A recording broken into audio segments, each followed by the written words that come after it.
Warning. This episode of the podcast contains spoilers for Death Stranding and most of the Metal Gear series.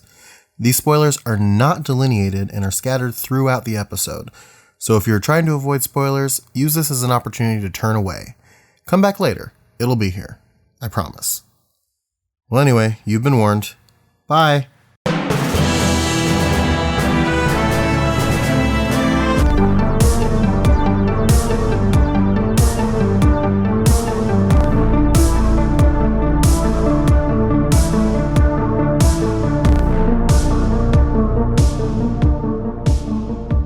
Here's to you, dear listeners, and welcome to Metal Gear Mondays, the most thorough Kojima-themed podcast on the internet. I am your host, Sam Wright, and we back, baby. We back in action. Back in action. Action. Back in action. Back in action. Action.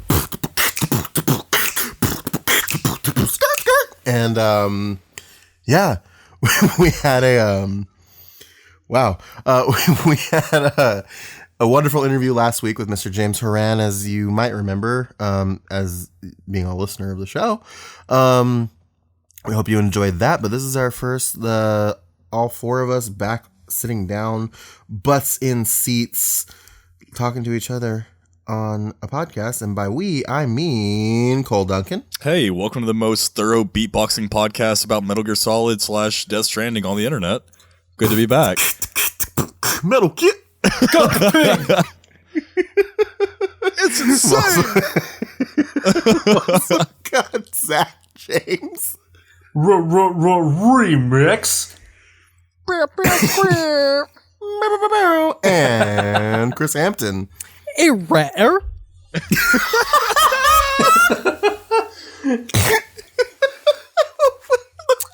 Know what I'm saying?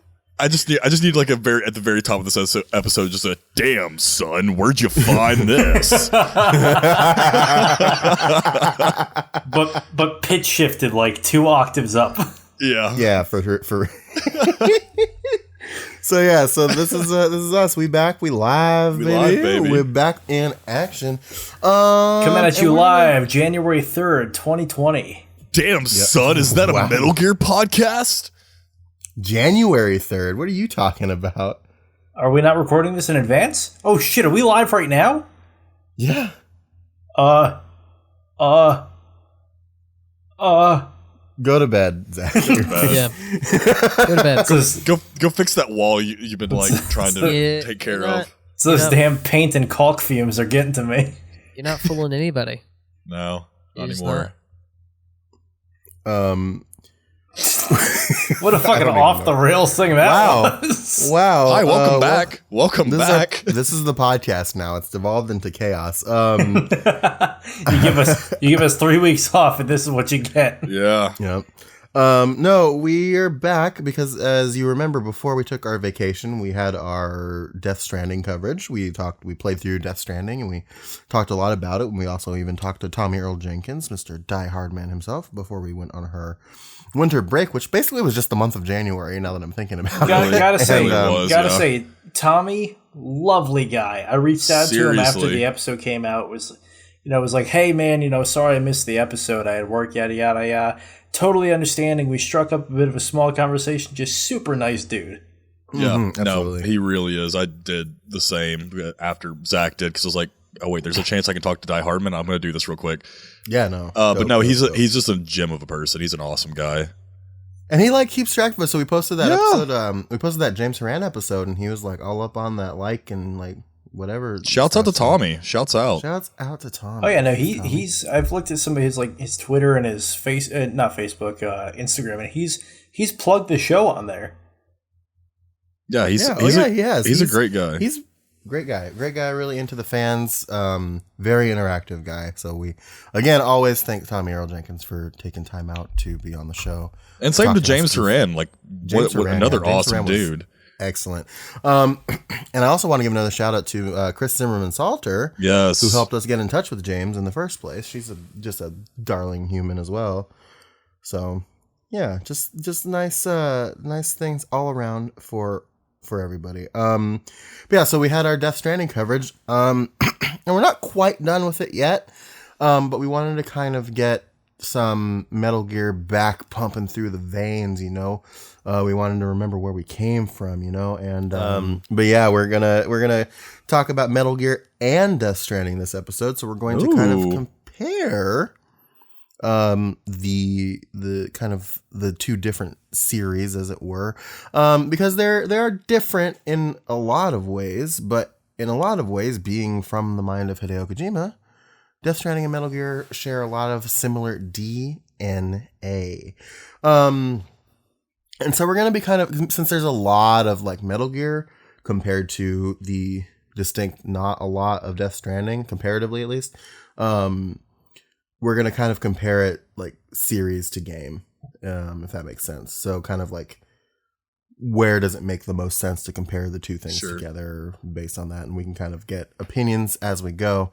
But yeah, we're going to kind of talk about some themes, some characters, some just all kinds of stuff. But the first thing that I want to compare, unless you guys have something you need to get off your chest before we get into this. Zach James is still in Narc. Nothing else has changed. Let's go. Okay. Zach, anything to say in your defense? Cole Duncan is still a bitch boy. And I defer the rest of my time to Chris. Rivalry's still on, baby. Yeah. Okay, well, good. Chris is yielding his time to the floor. I'm set, guys. I honestly don't know what to say at this point. Chris is still the sweetest person on this podcast. But yeah, so the first thing I want to talk about is the world of the games, right? Not the world building necessarily, but like the space within which we play, as it were. So, and we kind of talked about this a little bit in like in the episodes proper, but how would you compare the world of Death Stranding, the space? So this is actually one where I will give a point to Death Stranding compared to Metal Gear Solid 5 as both being open world games, because Death Stranding, it's supposed to feel empty and therefore it feels right. Where in Metal Gear Solid 5, if you decide you want to hoof it for 3.5 kilometers, it gets boring real quick because there's just not a whole lot going on in that game. I don't know about that. I feel like I gotta disagree with you. I'm a bit of a Metal Gear Solid 5 apologist, a little bit. Because, like, it's, to me, with Metal Gear Solid 5, like, I could always, like, yeah, there's a lot of empty expanse, but where you might see empty expanse, I see opportunity to, like, set something up, like, maybe wait and, like lay a trap, or just, like, lie in wait to, like, gather intel on, like, transport groups. So that I can understand, but I'm saying, like, if you're moving from one objective to the next, it's just okay, it's that's so fair. much. It's that's what I mean. If it's actual mission centric, then I agree with you on that. But I'm saying if I'm just doing side ops, and side op A is in this fucking part of the map, and side op B is a ways away over here, and I want to take a vehicle or even try to run it, it's boring as shit. Even then, like, because I found myself a lot of times just dropping in Metal Gear Solid 5 to just like the desert just to kind of like mess around. And when I was just messing around in Death Stranding, I didn't find a lot to do. Like, besides, fuck with like mules or, whatnot, or just trying to like clear BTs or, go find random stuff. I mean, talk to me about what you mean by mess around in 5. Like, so I would like, I'd drop in with like D-Horse and then Dorsey, you mean? Yeah, Dorsey. Sorry, so sorry. How could I? How could you possibly? I would drop in with the Musée Dorsey, and I would just go right around and just try and like I would look at my map and see where like the highest clusters of I guess like surveillance was going on, like at a place that I might have just like messed up pretty bad, and I might have like left something in that area, or I wanted to explore that area further. So I might like divert to a different area of the map to essentially do the same thing, but draw heat off of that one area. But at the same time, I'm also just kind of walking around, just kind of enjoying it. Like I'm looking for new parts of the map. And I felt like Metal Gear Solid 5, at least, exploration was easier and it was more accessible than it is in Death Stranding. You see, I'm on the complete opposite side of the coin with you. Sure. Go ahead. Well, no, literally, like I just like take what you said and just reverse it. I feel like it was easier to do that in Death Stranding than it was in Metal Gear Solid 5. I feel like I think that lends itself to the fact that was kind of the point of Death Stranding, and like, yes, you're in this open world that has really nothing in it because that is the world that we are in. And I mean, I didn't do as much as what you described of like just, dropping in and sort of, oh, let me take some heat off of this area and go over here and explore. Sure. Like I was fucking trucking through it because of the show, but it was just, point A to point B. And I honestly also, like with Death Stranding, I love the fact that they let you sort of plot your routes and how you could tilt the map to see the topography, and that sort of became a game in itself for me. I do wish that there was something like that in Metal Gear Solid 5. Oh, absolutely. Especially because there are some points where you're like, oh, I could just go as the crow flies and there's a fucking mountain range in the way. But that almost made a game in itself for me with Death Stranding, was sort of like, it basically turned into terrain analysis, the game. Okay, I'm looking at, there's a ridge line here and it looks like its lowest point is right here. So I go over there and then cut up this and cross that. Yeah, and I greatly enjoyed that. I said this in the first episode, but I am a slut for cartography and topography. I am too, and I'm not trying to discount anything from Death Stranding. I feel like personally, I enjoyed exploration in Metal Gear Solid 5 because it felt more fluid to me. Before I lose the thought, that needs to be a shirt, Sam. I'm a slut for, slut for cartography and topography. That or just put like topography slut. Topography slut. bit.ly/MGM store. I'll work on that as soon as possible. Chris, how are you feeling about this debate here? Well, so there's a lot of comparisons going on right now about Death Stranding and Metal Gear Solid 5, right? Mm-hmm. And I want to make the argument that this game is more closely related to in its design. You saying Death Stranding is? Death Stranding. He's going to say 3. Is Metal Gear Solid 2. Oh, 2? Really? Yes. Tell me about this. I am intrigued, my friend. Metal Gear Solid 2 has very deliberate design, right? Yeah. It's basically hallways and rooms. It's an incredibly linear game, yeah. Yes, and so is Death Stranding. Because there are multiple ways that you can tackle a task, just like in Metal Gear. Like there's many different ways that you can get around soldiers and drones, and you can be sneaky, you can be like Rambo. There's options, but the checkpoints are the same. Like you're just going from one point to the other, and kind of how you get there is your own choice. And the other side of this is Metal Gear Solid 2 being this like deliberate, intentional structure. I think Death Stranding shares that because nothing in the world really feels kind of like, you know how open world games kind of have a blandness to them? Yeah. Mm-hmm. You think of like Fallout, like it's big, sure, but there's a lot of nothing there. Yeah. But in Death Stranding, because of like the way your character moves and how it interacts with the world, like every rock feels intentionally placed where it is, and the way like ravines are and how they can mess you up by like going through a small puddle or something like that. It all feels very deliberate and intentional, and you could tell that they spent their time with the game. And if you like really zoom out of the map, it almost looks like hallways, right? If you think about going from Capital Knot City, right, to the first way station. Yeah. Right? You went across that big plains, and then you could like go across those little rivers and go up the hill, or you could go forward and then like go over what you got past those big cliffy rock things. And those are like 2 options, but the ones I fucking put a ladder on that ended 400 feet up. Yeah. I mean, I think point in case, like think of the first time you had to go to the wind farm, right? You could not generate a more frustrating path to a location in a video game. Unless you do what Cole did and just stick to the left. Damn right. Damn right. Glitching on the left over here. Hey, if it ain't broke, don't fix it.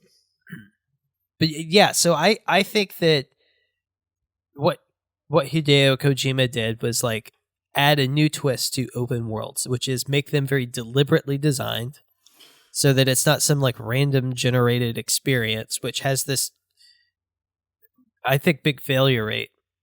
Because it's not, I mean, open world games aren't really fun anymore, are they? I mean, depends on the game, yeah. But mostly. It's like the traveling two quests, right? It kind of just feels like a loading screen. I mean, you have to do. You can, I mean, like, I'm going to kind of just beat the dead horse here with the pod that me and Sam did talking about our favorite games. I mean, technically, like, Bloodborne's is like an open world game, and there are multiple ways to like get to it, and that's still fun. It depends on the thing. I like to call those less open world games more open concept games, like games like that and like Dark Souls and like the new God of War. They're open in a sense, but they're a little bit more linear. Right, but I mean, they're still technically open world, because I mean, you can make the argument that all of these games are open linear games because there are confinements to them. I think it's about how you attack it's about how you attack, but it's how you approach. And I think that goes back to what Chris was saying. And I get what he's saying with Metal Gear Solid 2, because I kind of joked that he's going to say 3, but at the same time I was thinking about it, you can say the same thing about 3, because there are multiple paths in 3 that lead you to your objective. You don't have to go the path of least resistance. You can take a more stealthy approach. Or, you could take the kind of like brunt end of like your gun approach into a place, but there are multiple arching paths, much like Death Stranding. So maybe that's a thing with Kojima it's a thing with Kojima that we're just now noticing talking about this, or maybe that's just the kind of way games are made today. Like you have to kind of goad the player on to a certain way, and Death Stranding just did that in a much more creative way than, say, Metal Gear Solid 5 did. Yeah. Well, I would say, like, Metal Gear Solid 2 and Metal Gear Solid 3 were this masterclass of, like, kind of this open-ish world, right? Or open concept.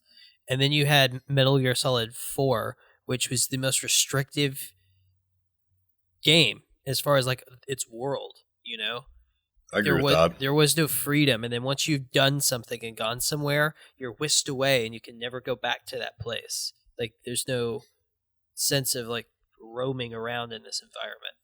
Yeah, you're on like one of those rides at Disney World where you're in the raft, and then there's like animatronic creatures on the side of you singing "It's a Small World." You're like watching.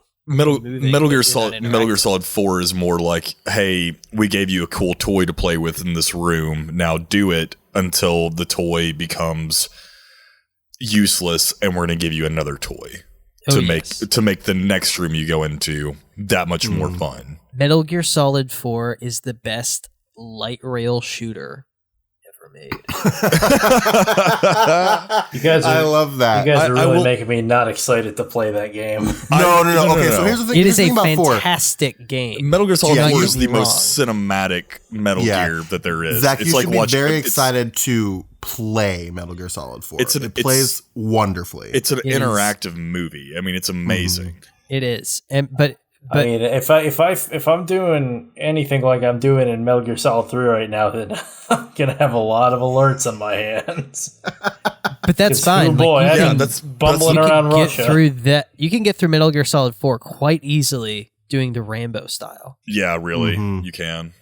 Yep, you'll be great. You'll be good. You're gonna be amazing, honey. You're doing amazing, sweetie. Do you mean it? Do you mean it?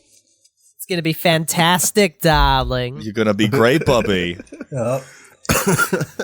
Well, I think that kind of brings me to another question I had is like, so the systems with which both of the series rewards you with, right? Because it's good. I think Cole, you brought it up how they kind of give you a new toy to play with to go into the next room. They work kind of similarly in that respect, don't they? Because like it's always like trying to get the next like cool tool to do the next cool thing. And I think especially in Metal Gear Solid 1 and 2 as well, it was all about like, oh, you have to find the Nikita, right, to break the panel, and you have to find the sniper rifle to get to save Meryl. You have to find this and this and this. And Death Stranding is very similar in that way, where it's just like, okay, you have this bike, now you have this skeleton, now you have this thing. Like the delivery method, the way that it keeps you going, is very similar. That is very similar, but as far as like rewarding you for play, I think that Metal Gear Solid 3 does this the best, because Metal Gear Solid 3, like, you're still getting the new toy every once in a while, but it kind of goes back to that old school concept of Metal Gear Solid like 1, where like stealth is praised higher than anything else. And I think that is the one bit of Metal Gear that kind of stands alone from Death Stranding or any of the other ones that Kojima has done. Because I think you're exactly right about that, Kojima kind of has this whole like, oh, you get a new toy and you get to progress and that'll help make it easier.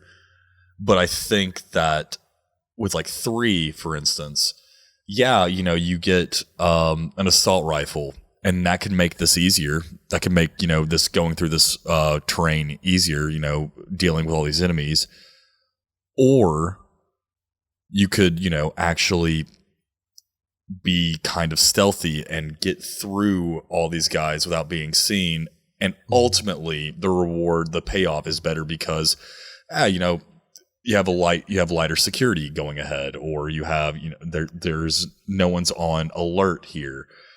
And kind of the same thing can be said for Metal Gear Solid 5. Once again, kind of an apologist for that game, because it's the same way. Like, if you weren't noticed, it's harder for you to go through undetected, but in the end, the payoff is better because it's easier for you to complete your mission. Death Stranding doesn't really have that because the BTs always know. Because you're breathing, you son of a bitch. You better stop. If you stop breathing, we'll stop noticing you. But I don't know. That's one of my big complaints with Death Stranding, and I guess I shouldn't have a complaint about it when it comes to that, because it's not a Metal Gear game, and I'm doing my best. I swear to God, I'm doing my best to try and like divorce it from that, but it's really hard to do because it's a Kojima game. It plays like a Kojima game, so I feel the need to like constantly be stealthy, and I don't know if that's something that he wanted us to do. Well, I think it also kind of ties back into the fact that the game wants us to not kill, right? Right. Like the game is very much as much as possible anti-violence, right? Yes. And so maybe that is what he wants us to do. You know what I mean? It's very hard to interpret like what he wants because he's such a weird guy. Right. But I mean, at the same time, the entire whole premise of Death Stranding was, like, be connected, like connect with others, like be seen, but by like the right people. Like, I don't know.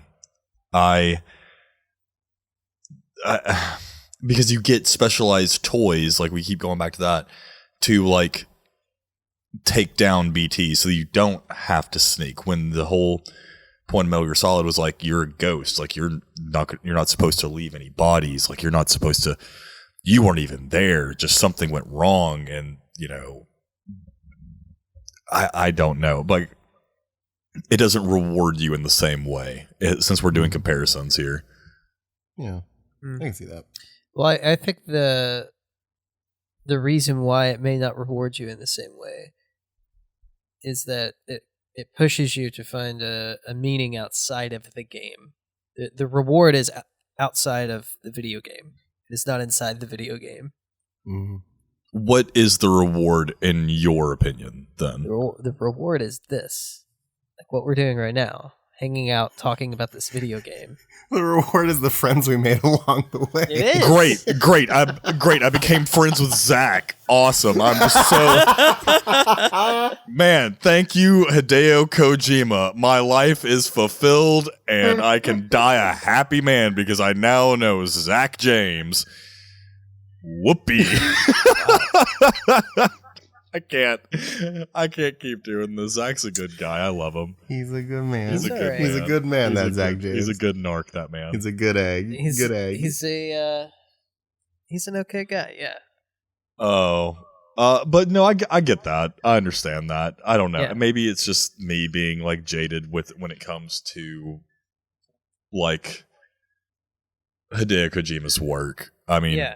I fully realize like my own fault here, because I'm going into it thinking like, oh, this is going to be like a spiritual successor to Metal Gear, and it's not. I think I mean that's what I'm saying. It's not a spiritual successor. Yeah. Well, I think a lot of us expected it to be going into it, and I think that's setting yourself up for failure. Yes. I think a lot of us failed to account for the fact that Hideo Kojima no longer wanted to make Metal Gear games. So the thing that we have been liking for so long was something that he was no longer interested in doing. Yes.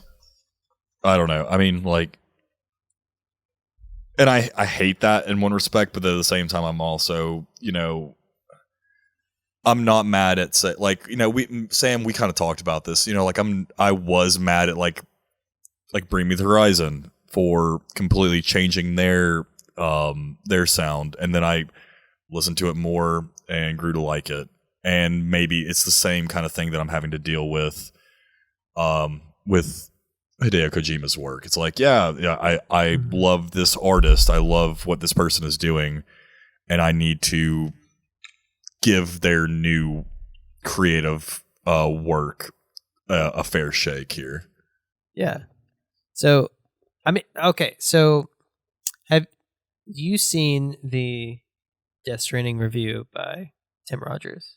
No, I have not. Not yet, no. So I have a quote from it I would like to pull from, because I think it fits well here to kind of your point. Is that okay? Yeah. Okay. So, yeah. The quote is, Hideo Kojima once made a famous analogy to steak. He said the PlayStation 3 was like a steak you can have in a fancy restaurant. The Xbox 360 was like a steak you can eat at a friend's house. And the Nintendo Wii is like a steak that you make for yourself at home. With Death Stranding, Hideo Kojima has finally made a game that is like eating 60 pounds of vegetables at gunpoint.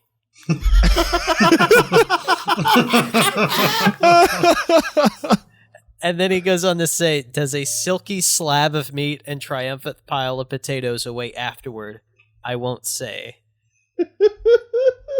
Jesus. You gotta say that's a pretty apropos comparison. I've never heard of a more tremendous analogy in my entire life. The other analogy was, let's see, there was two more. Death Stranding is the Gran Turismo of walking simulators. And Death Stranding is a hiking simulator for accountants. Yeah. Oh my God. Wow. He went in. Yeah. But then he says all these things, but then he's like, and I love this game. It is amazing. These are compliments, right? Yeah. Absolutely. That's fantastic. I love that, man. Yeah. So we've got all these kind of like, so we've kind of talked about the world a little bit. We've kind of talked about kind of like how the game, like what the game delivers you, like as far as like rewarding you for playing, right? How do we feel about how the game shows you its world? So we talked about the world the space that you play in, but like the world, the capital W world, right? Because I think that they're very, me personally, I think they differ significantly in that Metal Gear is very mysterious, but it's a very upfront. It's very in your face about what it is. Whereas Death Stranding, you gotta kind of peel the layers back a little bit. A lot of the world is hidden behind, some other stuff. I think I actually have an explanation for this. Oh yeah? Yeah. So Hideo Kojima is a movie buff. We all know this, right? Mm-hmm. The words of our father Hideo are to be true. Who art in Japan? His name. Yeah. Thy mother base come. Yeah. So I think that think about when he made Metal Gear, he was what, in his 20s, right? Something like that. Yeah. Think about the kinds of movies that you were learning about when you're in your 20s, like in college. Like you're seeing like Lord of the Rings, Blade Runner. Yeah. Lord of the Rings, The Twin Towers. But you've probably Lord seen of the Rings, The Return of the King. You've probably seen like Die Hard for the first time and really gotten into it, or John Carpenter movies like you've watched. Yeah. Escape from LA, things like that, and these big like action campy things. And then like as you get older, you get more into sci-fi. And I think that's what happened is like Kojima got more into like the modern sci-fi, which is a lot of like unsaid things happening. And then he like got into David Lynch. Like that's all it is, really. I think he just started watching Twin Peaks and then the video game.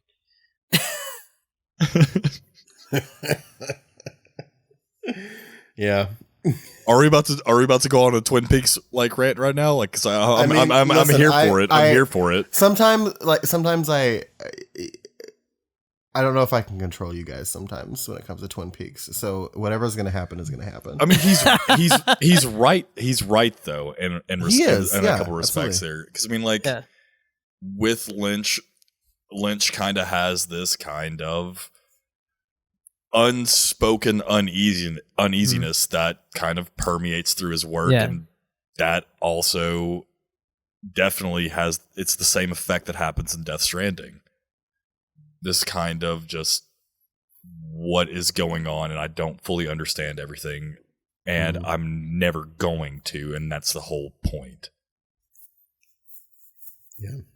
There's such a wealth of like detail that you're just never going to see. Right. You kind of just have to be at peace with. Oh, and I mean, I think and with respects to Death Stranding, there's also a bit of like a Lovecraftian element to it. Not to really harp on Bloodborne here, but there is a bit of like a Lovecraftian element to it because I mean, like BTs are, we're presented them as things that we can physically see, but you, the listener, or you, my boys here, think about what a BT would look like to you. Like, how would you honestly experience a BT? Like, I don't have Doom, so probably just a lot of fear as I suddenly got fucking eaten. Exactly. But like, he's right. I mean, it's like it's incomprehensible. Yeah, it's one. Well, actually, I mean, for people like myself, it is like if you think of, apparently, according to Kojima, well, like if you, I mean, it's even more like eldritch and incomprehensible if you do have dooms, because like we played this game, we saw these things, like they're very like we call we call them the eldritch butthole dog for a reason. Yeah. I mean, because they're very Lovecraftian. Everybody's like focusing on the butthole. Nobody's focusing on the eldritch. I would say stop focusing on the butthole. Start focusing on the eldritch. I would say, because I felt this yesterday when I went out snorkeling, was I think the closest you could get to it is swimming in open water that's connected to ocean in an area where you have very little visibility and you don't know what's around you. Yeah, I can see that. I mean, because you as humans, you are not the apex animal in that scenario. No, and that's the thing is that it's that innate fear of the unknown that kind of permeates the world, and I think that's what Death Stranding did right. Whereas with Metal Gear Solid, the unknown is more so like what shadowy figures are doing in the background of like governments and in military powers, and those are tangible. Those are they're real people, except for like Metal Gear Solid 4, but I'm not going to spoil that for Zach. I already know everything that happens. Okay, great. So, in the case like Metal Gear Solid 4, they aren't tangible, but it's but they are at the same time, because it's just a giant server room. But like it's a tangible fear. It's a realizable fear. It's a realizable threat. In Death Stranding, it's not. It's an incomprehensible kind of threat that you're dealing with, and I think that kind of lends itself to a better world to explore. The Patriots need more dedicated Wham. Go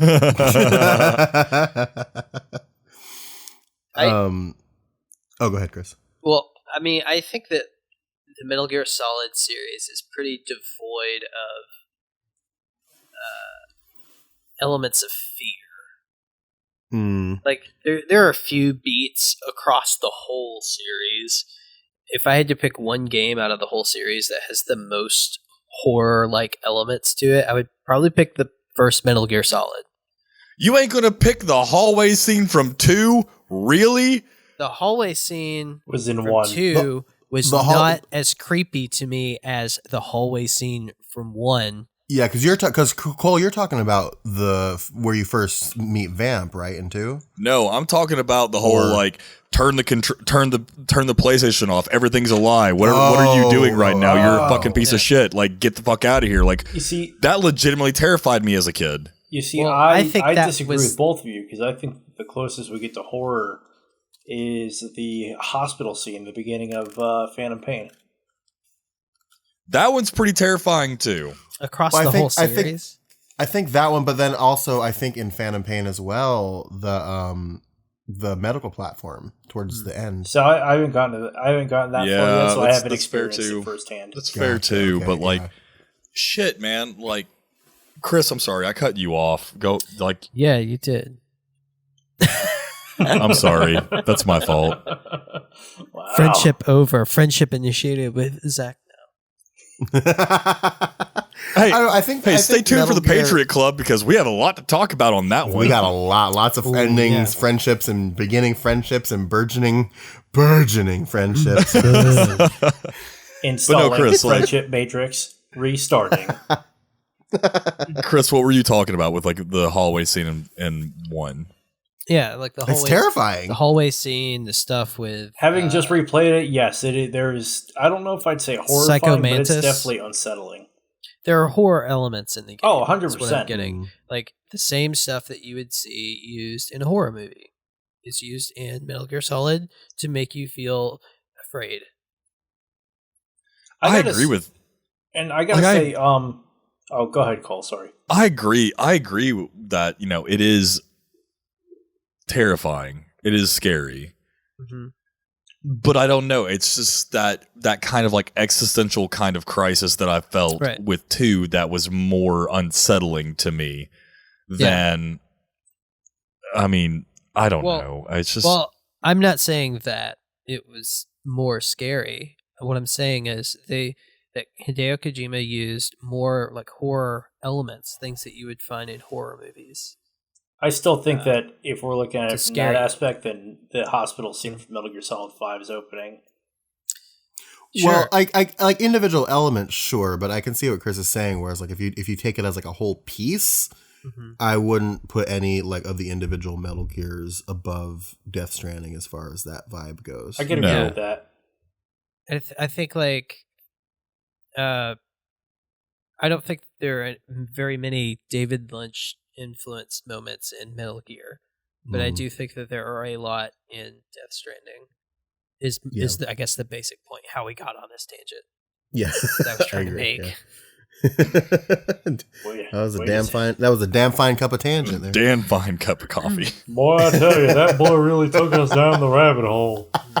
And if I was a betting man, I would actually put money on how Hideo Kojima discovered Twin Peaks. He was a huge David Bowie fan. He used a lot of Bowie references and influences in Metal Gear, and then he was like going through like, I'm going to watch all of David Bowie's movies. Oh, he was in this Twin Peaks movie. What's this? And then you watch it, and it's like, what the fuck did I just watch? You watch Firewalk with me, and then talking about David Bowie and movies, and going back to what you guys talk about, like movies you discover in your 20s. So I only recently saw Blade Runner 2049. I cannot imagine how that movie would have been had David Bowie been Wallace instead of Jared Leto. That would have been insane. Yo, yeah. I could have gotten into that. I really could have got into that. Now that's not to say that Jared Leto didn't do a good job. No, he did, but just it would have been in a totally different ballpark had it been David Bowie. Oh yeah. This is so true. Yeah. I think that. Yeah. Zach, are we talking about like also like story elements as well, or I'm sorry, Sam? I was gonna say I don't know. I wouldn't got a cookie, man. I just jumped in halfway story through. Elements as well. Because like we initially started this conversation talking about like not necessarily like the story of the game, but like the world, how the game builds the world for you. Yeah. And I think again, this is kind of another point of contention for us when we were talking about the game, was that like again, a lot of Death Stranding's world is in those interviews and the emails. Nope, I don't like that. Give me audio. Whereas like Metal Gear, generally, it's exposition. It's those very long cutscenes. It's all that stuff given to you like in like right there. Right. I'd say 5 is probably the closest we have to Death Stranding with respect to like how the world is being built. Which, if I could talk to the point about the stuff, right? I don't think that's. I think that's Dark Souls' fault. To be honest with you, I think that's Kojima's interpretation of like world building story through items, just like in Dark Souls. Like you have to like go in and like act, like it's not just like handed to you. You actually have to go explore the actual lore around everything. I can see that. I can honestly see that. Yeah. But I wonder why, like, we all kind of shit on some of the like story elements and like the dialogue in this game. Yeah, and as I was like going back and playing Metal Gear Solid 3 recently, I started to remind myself this is just how he writes. Yeah, it's like, and we don't really give much shit. Like, I draw a direct comparison to that line, where Fragile brings the gun and she says, I brought you a metaphor. It's my favorite line in the entire game, Christopher. Yeah, that's great. I brought you a metaphor, right? Sorry, I was spacing on it. But it reminds me exactly of that moment after you beat the boss. And the boss is lying on the ground. And she says, take this, keep it safe. It's our only hope. And then Snake says, a patriot. Well, why are you giving me this? No, that's what the gun was called. It's what the gun was called, but it's also like, it's our only hope. Patriots are our only hope. Oh, you see, I haven't played the game so long. But at least I only just got past the fucking mangrove swamp in my playthrough, so. Oh, you'll get out of that swamp and you'll experience the greatest boss battle of all time. Ocelot? I'm sorry? Ocelot? How dare you? Oh my god. At least you have besmirched the name of this podcast, and I banish you. At least that moment wasn't just so on the nose. I mean, yeah, no, it was on the nose. Though he said, "No, that's what I'm saying. That's what I'm saying is that it wasn't so on the nose. It was on the nose, but I brought you a metaphor. Is the quintessential like on the nose like line from Hideo Kojima? Like I brought you a metaphor, and it's a gun. I thought it was like, Mario and Princess Peach. If we're gonna, if we are going to say that moment, Death Stranding's the greatest game of all time. I don't give a fuck. If we're gonna say Mario and Princess Peach is where Hideo Kojima jumped the shark, are we gonna forget the time he put himself in his own video game and said the line "kept you waiting"? Huh? Not once, not twice, but thrice. Because he did it in Peace Walker, he did it in Ground Zeroes, and he did it in Phantom Pain. With his shitty, broken English. Which is worse? That line, which is the worst line, right? Couldn't research 4 words, could you, Kojima? We're never getting this interview ever. We're never gonna get this interview. This is a good thing. Like if he, I don't care if we become like a really like syndicated like video game like journalistic like podcast. We're never getting this interview because of that right there. Well, I just won't be on the episode if that happens. Yeah, well. What's the jump the shark moment for you? Is that it? No, I think it happened pretty early on with Fragile just as a character, and then just like throughout chapters 2 and 3, basically before the Mama chapter, fucking anytime any character would speak to you and just expositional dump all over Sam's chest, that was like God. That's an image. Oh, really? Or just like, looping back to what we were talking about before, getting new equipment. In a cutscene, hey, we're going to give you this thing. It works like this. Then as soon as you get out, hey, make sure you build this thing because it lets you do this. Then you build it and you get a fucking codec call. Hey, now that you've built that, here's a third fucking time on how to use the item. Can I just say here to that, Zach? Yeah. Because I think what makes it all the more frustrating when that happens is because in this game, Kojima illustrates to us or demonstrates to us that he knows how to communicate with his audience without saying a word through these long moments of like just silence, and you just hear like background noise, and then all of a sudden low roar comes on as you're going down the hill, and you have this beautiful stirring thing inside you. And not a word was said by anybody. And then you get to the next cutscene and they dump half a textbook in fucking 15 minutes. And then you close your eyes and you wake up and you're in the shower with Ty Hartman.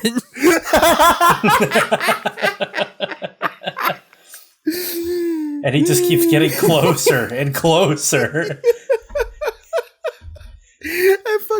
Death Stranding was such a weird game for me in that, like, Chris, you're right. It did have those like really like incredible like moments where there was no words needed. Like one of the most memorable moments that Chris just described for that was basically the first one when Don't Be So Serious started playing, when like the game first started was excellent. But the other one was when you get to, I think it was Lake Knot City, which is like the first big one where you look and it's down the cliff and you get that sweeping wide angle of it as it starts playing. Like, yes. Those moments were great. It's just the rest of it was awful. I felt things by playing a video game. I felt emotions from a video game. Well, I talked about this too, is like I remember when you're in the end of episode 8, where you're going to that relay station, you're going down that hill. Like I had that moment, right, where like I was like, holy shit, and I got like very emotional, and it was a game that was so good for those kind of moments, but like there were also moments, like Zach said, where like a lot of it was kind of ham-fisted, you know what I mean? Like the way that they kind of like punched you in the face with it. And so it was a very weird balance of that. Whereas like Metal Gear has always been a game that like punches you in the face with that stuff. Oh yes. Just constantly. And that's you know, it's not bad per se. Like it's like obviously we have all these like wonderful memories about Metal Gear because of that way that it does it. I think thinking about Death Stranding does it like that as well. It's just jarring because it's doing it interspersed with these like very quiet contemplative moments that are really powerful. Oh, and I've been saying this from the get-go. It's got really high highs and a really fucking low lows. Mm-hmm. I wonder, and please, you know, attack me if I'm wrong here. I wonder if don't worry, I will. I know you will. I wonder if we have these kind of lofty memories of Metal Gear with like, you know, going back, there is a ton of exposition that just kind of slaps you in the face. So, go ahead. I'm sorry. I can expound on this in a minute. Sure. I wonder if we have these kind of like memories, these kind of like nostalgic memories of this game because we were younger and playing these games because we played, I mean, like, I think all of us played these games as we were growing up, and we needed that kind of exposition to just kind of smack us in the face to get it. And now that we're older and we can, you know, kind of reason, you know, things out for ourselves, that we don't necessarily need that kind of crazy exposition. Yes. Is the reason why we're just like kind of hounding Death Stranding and like Metal Gear Solid 5 for that. 1000%, because and I can speak especially 2 and so far 3 Metal Gear Solid, because you know I'm playing through them again right now.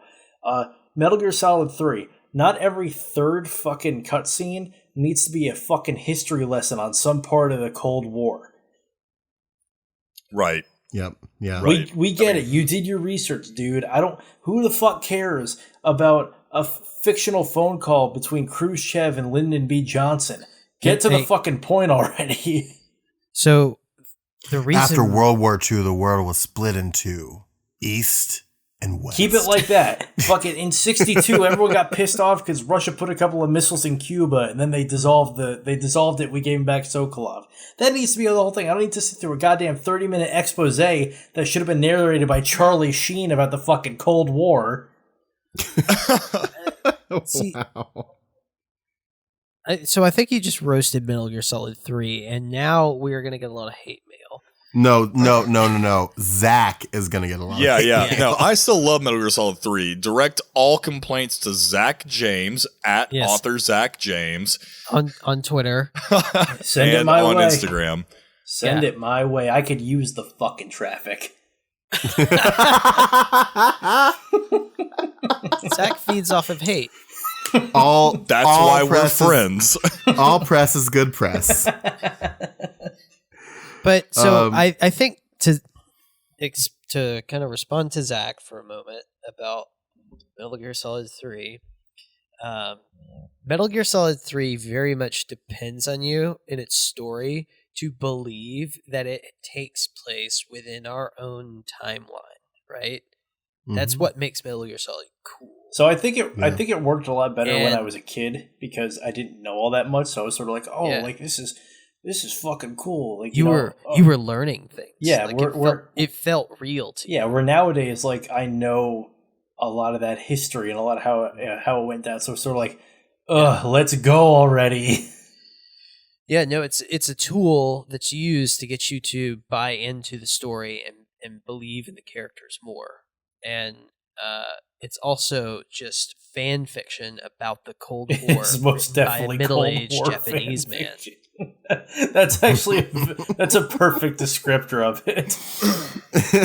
just like how Metal Gear Solid 4 was just Kojima's fan fiction because oh god, Blackwater mercenaries are bad. They're going to take over the world. Yeah, and I mean, basically, if that's the case, if the Metal Gear Solid 3 is fan fiction, then Death Stranding is a love letter. Go on. A love letter to his audience. Interesting. Kojima is pretty well known for communicating with his fans through his games. That's why we played as Raiden in Metal Gear Solid 2. It's kind of a fuck you, right?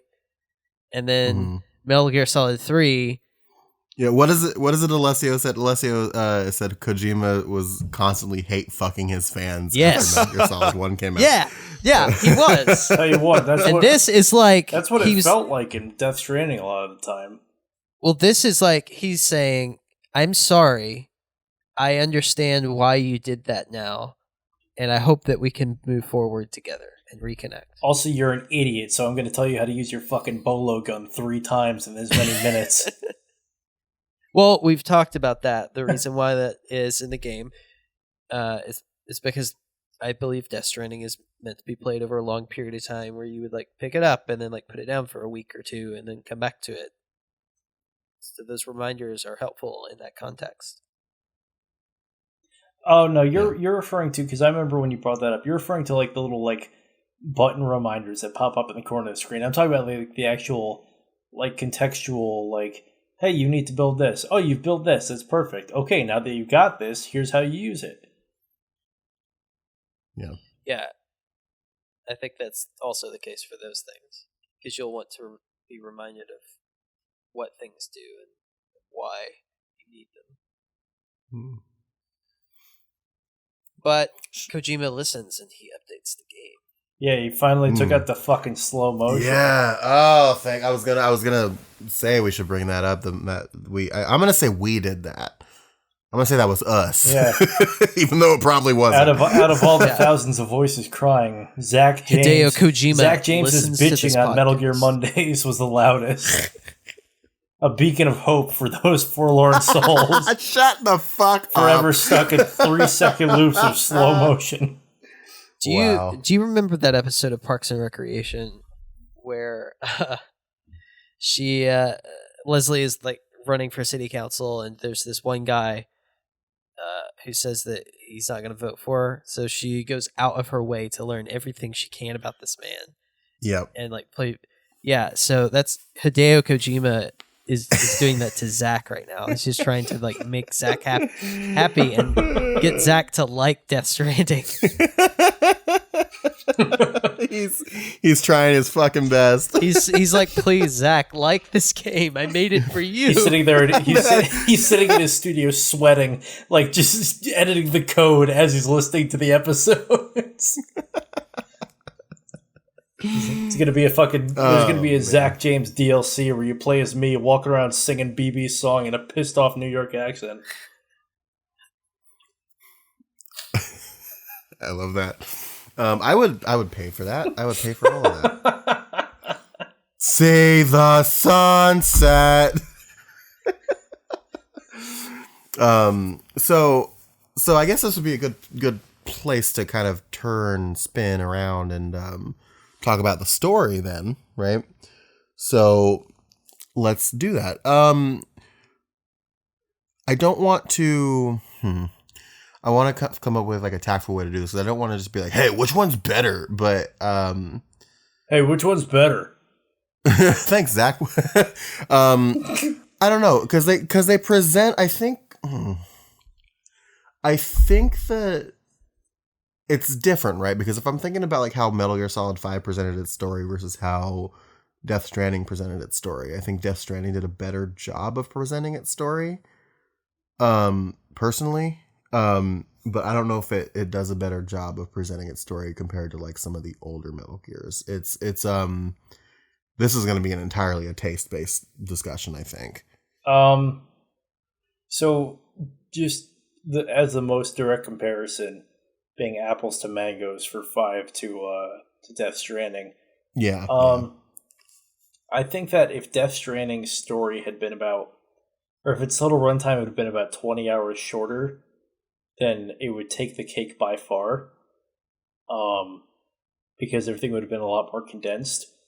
Whereas, while I wasn't the biggest fan of the non-linearity in 5's story with a lot of things, I felt like there was a lot more to do, and I was a lot more engaged throughout, or at least from what I have played, because cards on the table, I haven't beaten the game yet. Fucking 5 years up on, but what I have played, I played a decent amount of it. I don't like just the memories. I feel like it was a lot more engaging, and therefore I think and even getting past the non-linearity aspect, which I'm not the biggest fan of, I still stand by that. And then comparing apples to oranges, all the other Metal Gear Solid games, I think their story presentations are kind of comparable in the fact that, especially with like 2 and 3, they got really high highs and really low lows when it comes to storytelling. Whereas I think out of the whole series, probably Metal Gear Solid 1 has the best story presentation and absolutely trumps how Death Stranding did theirs. Yeah, I can see that. I think I think it's like another thing with like kind of to call back to some stuff that Zach has said is I think when Death Stranding is clicking, it's clicking on like high fucking gear. But I do think that if you're in it for the story, it does kind of drag a little bit, like in chapter 3, in episode 3. And then it kind of starts to pick up a little bit more, and then it kind of pulls you down. And then like I think from like 9 forward a little bit, it picks up really fast. Well, until you hit fucking, it pulls you back down a little until bit. You hit fucking 10, 12, and 13, where you just smash into a brick wall at 65 miles an hour. Yeah, it's very tumultuous in its presentation of its story, and it's I don't know. It feels deliberate and not deliberate at the same time, if that makes sense. Does that make any sense? Mm-hmm. Yeah. Like, I know he did it on purpose the way he did it, but like it doesn't feel like he did. Like it feels so like it varies so wildly from like chapter to chapter. It feels strange to me. Like he stumbled into it. Yeah, exactly. I don't know. Chris had a lot to say. We all had a lot to say, but Chris had a lot to say about some of that presentation, like especially in the later game. How do you feel about that? So I feel like Kojima does this thing with like the late game of all his games, which is okay. So you ever watch a Doctor Who episode, like the modern Doctor Who? Yeah. Nope. Absolutely. There is just no downtime at all in any of those episodes. It is always just climax, climax. There's no arc to the story, right?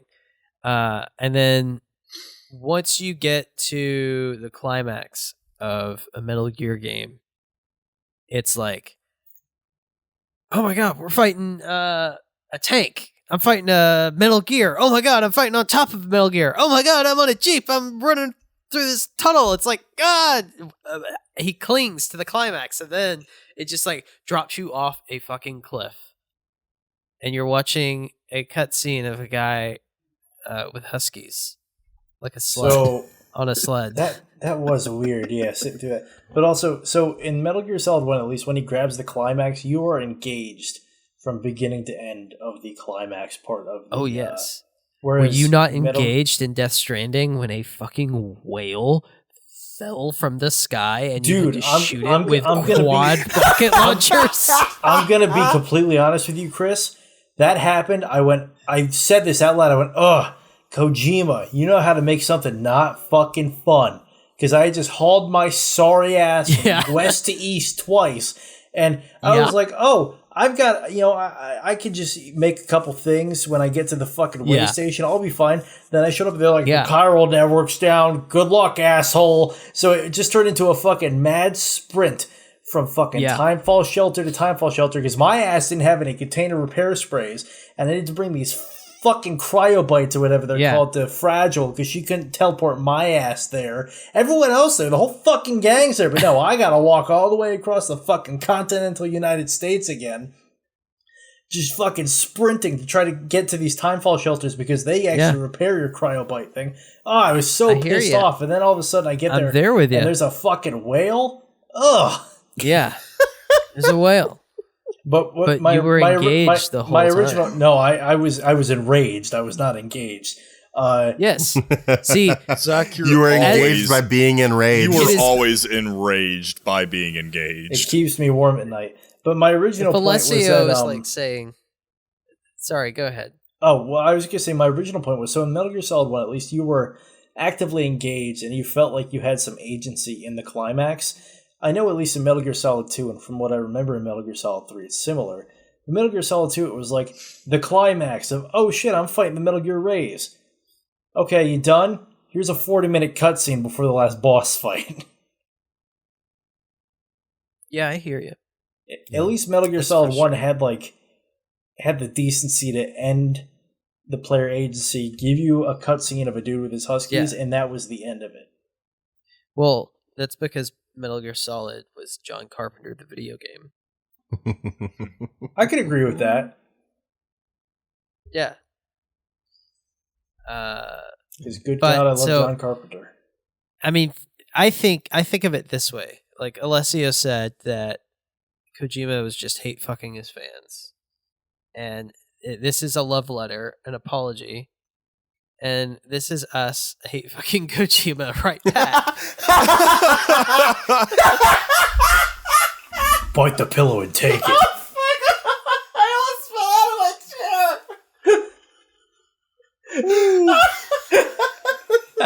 chair. Yo, if we were ever going to get that interview, now is not the time. But no, first question, Kojima is saying, how do you feel about getting hate fucked by us? Like, yeah.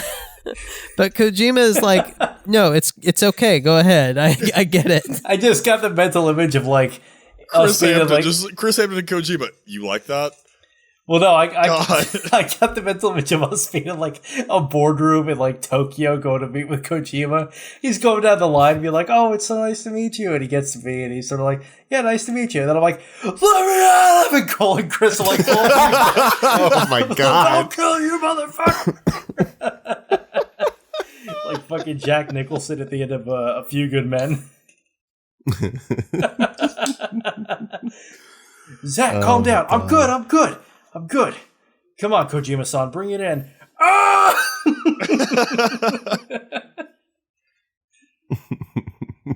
Jesus Christ. Well, I guess then my last comparison I'd like to discuss is the characters. A little bit, because I want to talk about I want to talk about like the supporting cast of the series, and then I want to talk about our main characters, obviously our Snake and our Sam Porter Bridges. I'm gonna put this out there first. First things first, out of anything, I think that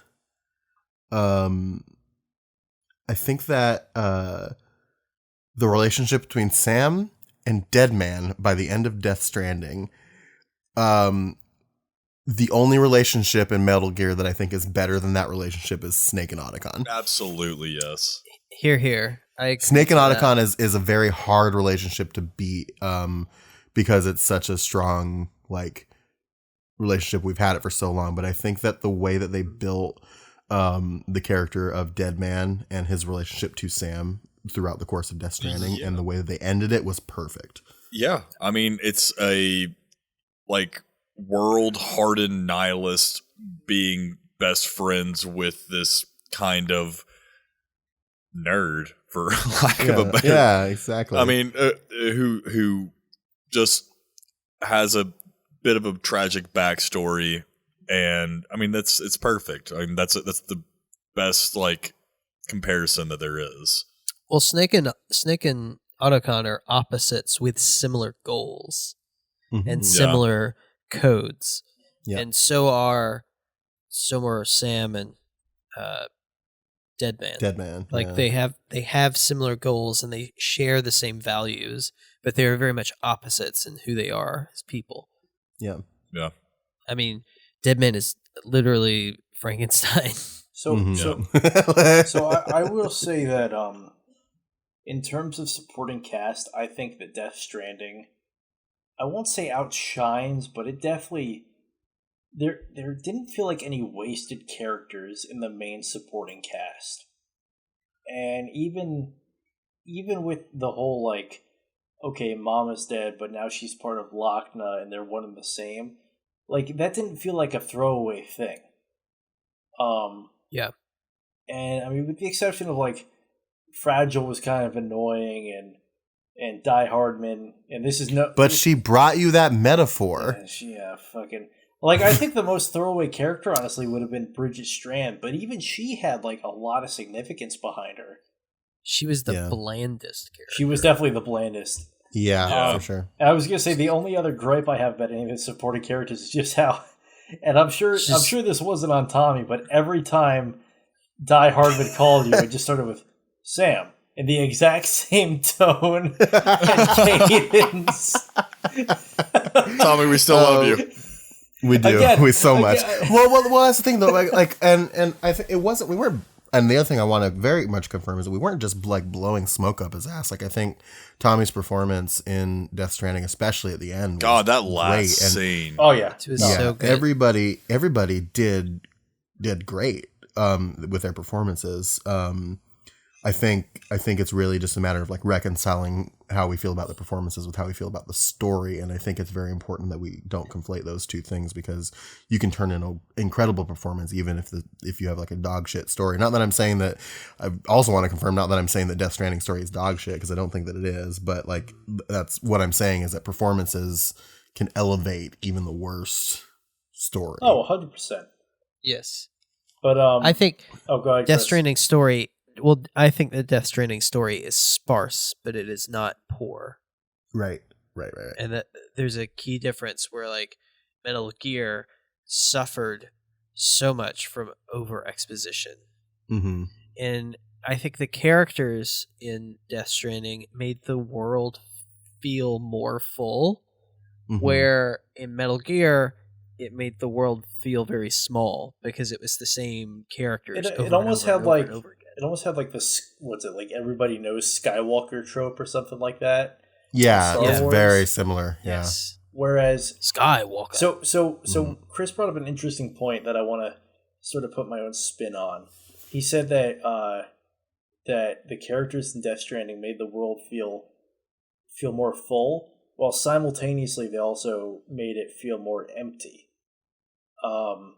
In the fact that you could sort of tell like there ain't a whole lot going on outside of this little main cast.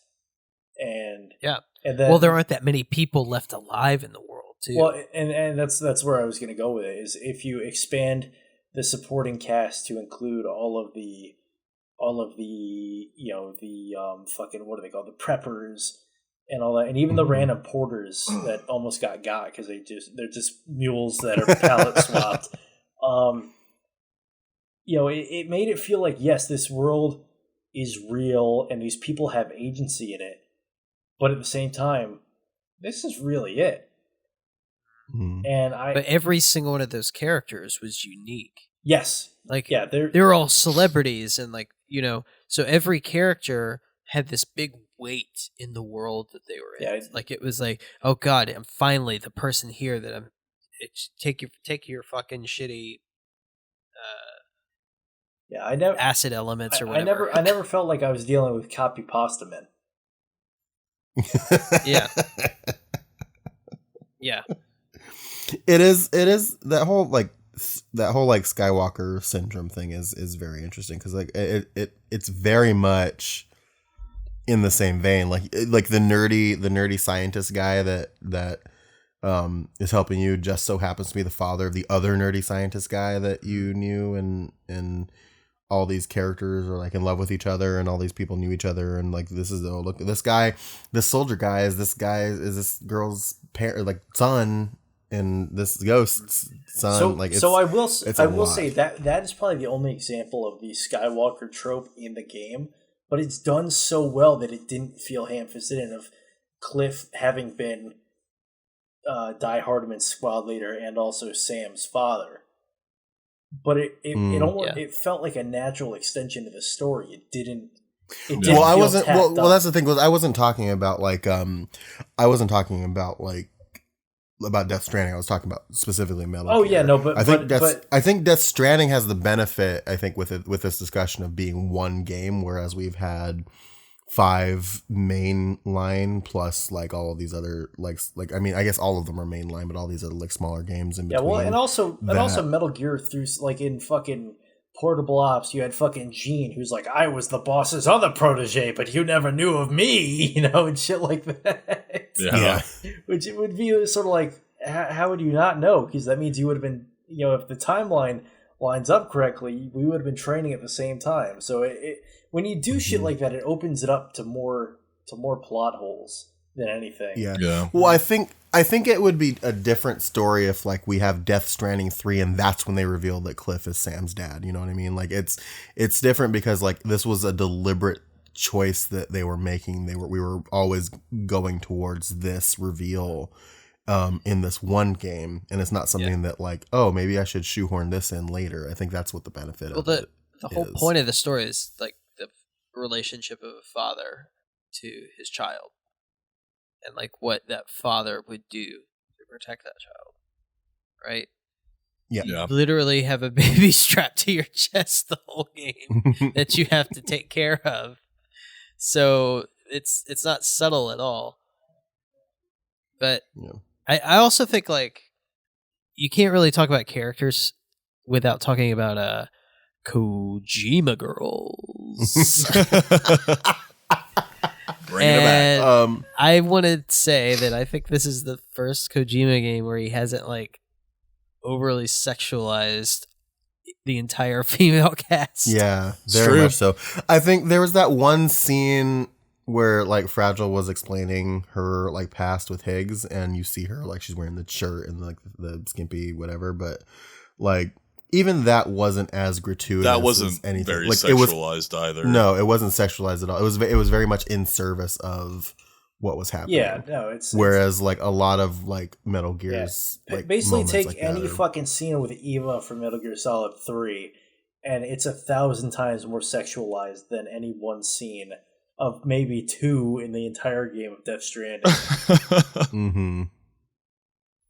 Yeah, very much so. I think Kojima, I think for good reason, because Death Stranding, Metal Gear was always like it was this like very serious like espionage like spy thing, but it was always like in the vein of like a James Bond, clearly, because it's one of his like big inspirations for us. Yeah. It's very much in the vein of James Bond, and James Bond is like it's also this very serious like spy blah blah blah, but it's goofy too. It has its moments of goofiness, and I think Metal Gear lends itself very much to that. It's like if James Bond was an otaku. That's what I mean. That's what Metal Gear's like goofy kind of sexualized nature is. Wait, If James Bond was an otaku, So, I want you to describe to me how otaku James Bond would interact with one of his Bond girls. with Octopussy. Go look at literally any like scene with old Snake in Metal Gear Solid 4 when he has to deal with a woman.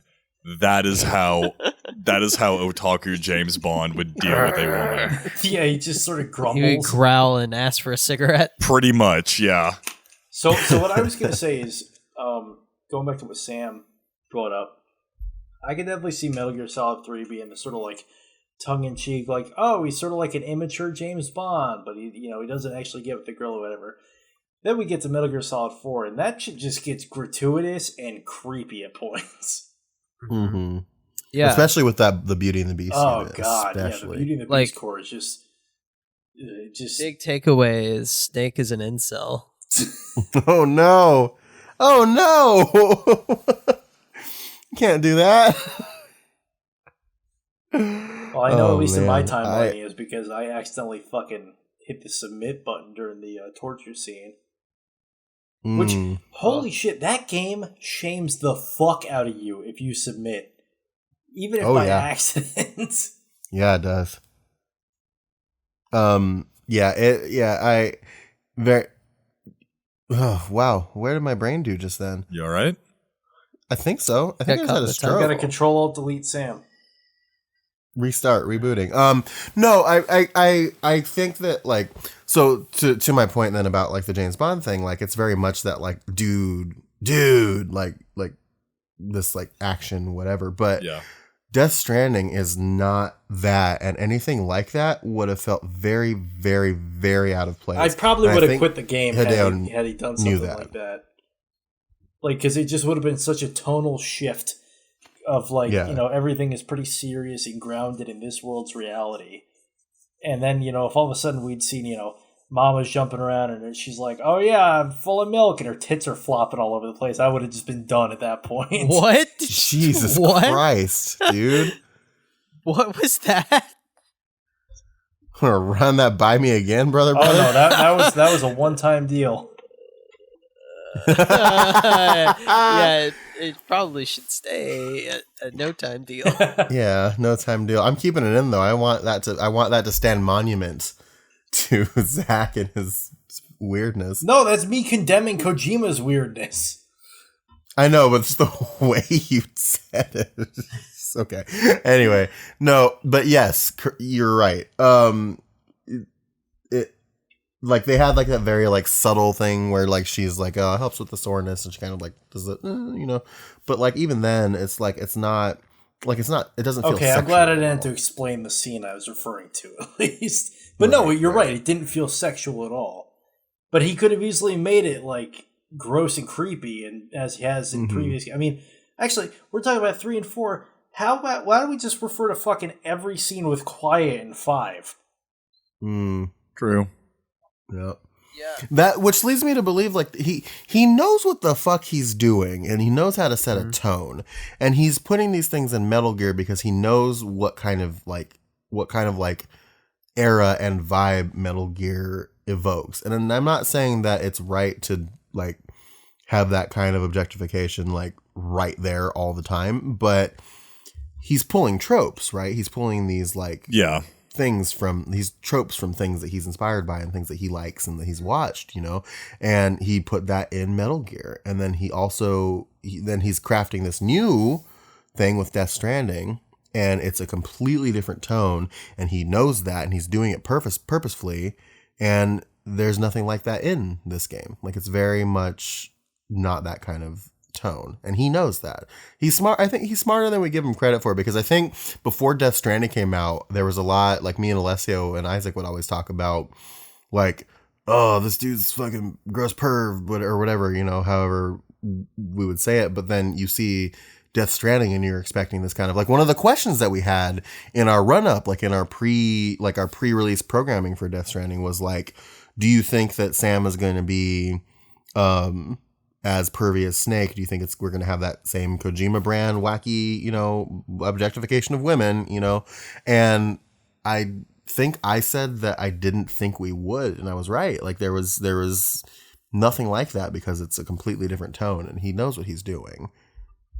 Yeah. He's had time to mature, I think. Yeah, absolutely. I wonder, so now, so we've talked about kind of the supporting cast a little bit. Where would you put Higgs on the pantheon of villains? He's up there. Yeah. I really liked him. I think he is between. I think he's between the boss from Metal Gear Solid 3 and Liquid from Metal Gear Solid 1. Oh my god! What? Wow! Above Liquid. Mm-hmm. So, if I had to go and create the pantheon of Metal Gear Solid bosses, number 1's the boss for sure. Mm-hmm. Number two is Ocelot. It's hard to beat. I would say Higgs is 3. and then I would put Liquid after that. So between Ocelot and Liquid. Okay. No, the boss is always going to be on top. Mm-hmm. I would put. I'd put Liquid Ocelot right behind her from 4. Mm-hmm. Then I would put. Oh man, I think I would put Liquid from 1 at 3rd, and then I'd put Higgs there at 4th. I think just because, and I think this is something that I could say about literally every character in this game that wasn't Sam and Cliff, because I think we had the perfect amount of Cliff in this game. Agreed. I think I'll agree with Cole. I wish there was more of Higgs, and I think if there was more of Higgs, it'd be a lot easier to put him up higher. Right, because but I think the fight with him is the same as the one with Liquid, but I just don't have that attachment. Right. And again, it's like that. It's the benefit of having so many games to build up these characters and put them in these positions. But if you had more, and I think this also circles back to the whole story presentation. If you had more story kind of baked in, and you saw more of this character, then maybe it'd be easier to care about him that much by the end of the game, right? Yeah. And so, or by his exit from the game. I guess speaking of, I guess, Cliff, non-traditional villain, not really a villain per se, but where would you kind of rank him? I would say Cliff is analogous to Cyborg Ninja. He's like a frenemy. Yeah. Yeah. I can agree. I would actually so I would compare him to Big Boss at the end of Metal Gear Solid 4. Okay. You know, I kind of feel like the boss was the Cyborg Ninja of Metal Gear Solid 3. The frenemy. Right? Yeah, she wasn't really every Kojima game has a frenemy. Yeah, I can agree with that. I'm gonna say something controversial, probably. Lay it on me, Cole Duncan. Hey, a Cliff to me is most akin to Ocelot from Metal Gear Solid 3. You know him as an enemy for the entire game. You fight multiple boss battles against him, only in the end to realize, hey, not that bad. So I'm going to take Cole's thing and I'm going to build on top of it a little bit. And I would say that it would almost be more apropos to take Cliff and compare him to a roll-up of Ocelot from 3 and 5. Yeah, that's fair. Okay. I mean, he's working in the same capacity.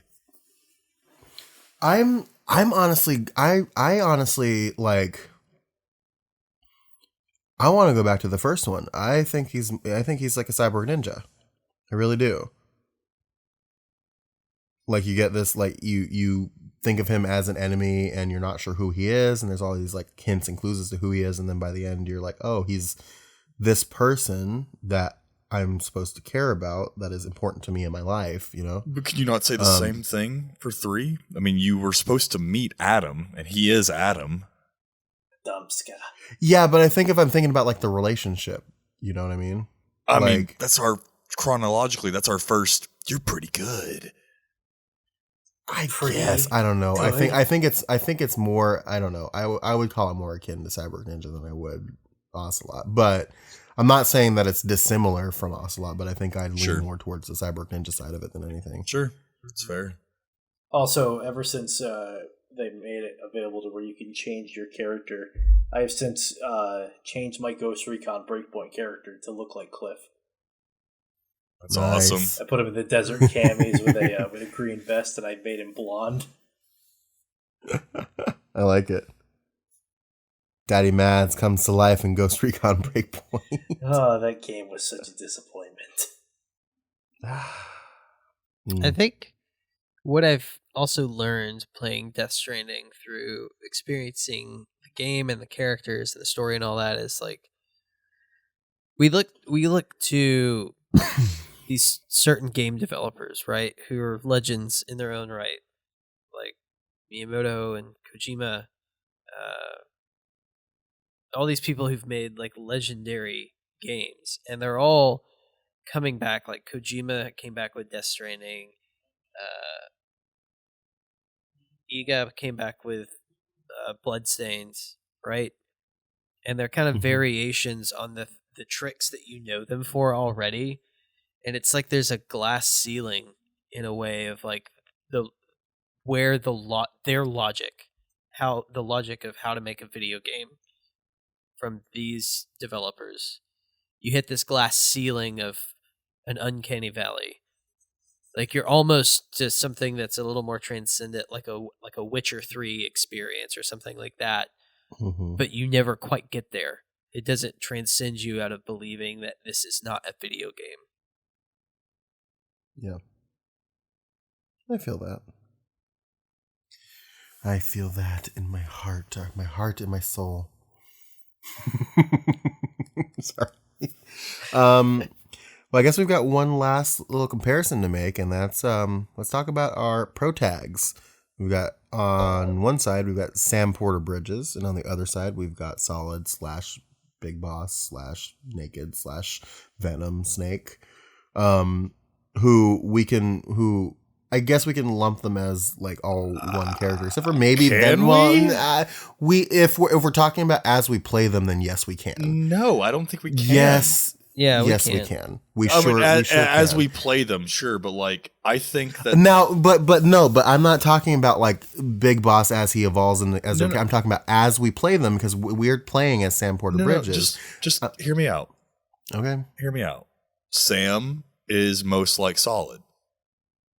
Okay, because he is he doesn't want to go do what he's doing. I mean, Solid was already retired at the time of Metal Gear Solid 1. Sam was perfectly fine just being a porter, doing what he was normally doing, and then was thrust into this position just like Solid Snake was. He's not, I mean, Big Boss was a Green Beret. He was signed up for this. He was ready to go. Sure.